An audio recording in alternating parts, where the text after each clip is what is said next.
ಬೆಂಗಳೂರಿನ ಪುರಾತನ ದೇವಾಲಯಗಳಲ್ಲಿ ಒಂದಾದ ಸುಮಾರು 800 ವರ್ಷಗಳ ಇತಿಹಾಸವಿರುವ 7 ಸುತ್ತಿನ ಕೋಟೆ ಸಪ್ತಮಾತೃಕೆ ಆದಿಶಕ್ತಿ ದೇವಾಲಯವು ಸಂಪಂಗಿ ರಾಮನಗರದ ನಗರ ಪಾಲಿಕೆ ಕಟ್ಟಡದ GBA ಕೇಂದ್ರ ಕಚೇರಿಯ ಆವರಣದಲ್ಲಿ ಪುನರುಜ್ಜೀವನಗೊಳಿಸಲಾಗಿದೆ.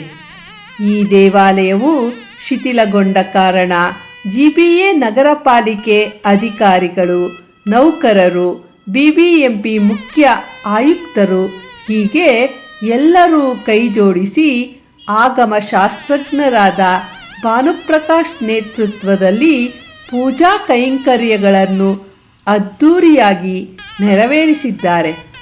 ಸುಮಾರು 1,80,00,000 ವೆಚ್ಚದಲ್ಲಿ ಈ ದೇವಾಲಯವು ನವೀಕರಣಗೊಂಡಿದೆ. ಜನವರಿ 23, 2026ರಂದು ದೇವಾಲಯವು ಅದ್ಧೂರಿಯಾಗಿ ಉದ್ಘಾಟನೆಯಾಯಿತು. ಬೆಂಗಳೂರಿನ ಕರಗದ ಪೂಜೆ ಇಲ್ಲಿಂದಲೇ ಪ್ರಾರಂಭವಾಗುತ್ತದೆಯಂತೆ.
ದೇವಾಲಯದ ಆವರಣದಲ್ಲಿ ಮಹಾಗಣಪತಿ, ಕಾಶಿ ವಿಶ್ವನಾಥ, ದಂಪತಿ ಸಮೇತ ಪೋತುರಾಜಸ್ವಾಮಿ, ವಳ್ಳಿ ದೇವಸೇನಾ ಸಮೇತ ಕಾರ್ತಿಕೇಯ, ಆಂಜನೇಯ, ಆದಿದೇವತೆಗಳು, ಅಷ್ಟದಿಕ್ಪಾಲಕರೊಂದಿಗೆ ನವಗ್ರಹಗಳು, ಶನಿ ಮಹಾತ್ಮ ಹಾಗೂ ನಾಗದೇವತೆಗಳು ಇದ್ದು ಶ್ರೀ ಸೂರ್ಯ ಭಗವಾನ್ ಹಾಗೂ ಕಾಲಭೈರವರನ್ನು ಹೊಸದಾಗಿ ಪ್ರತಿಷ್ಠಾಪಿಸಲಾಗಿದೆ.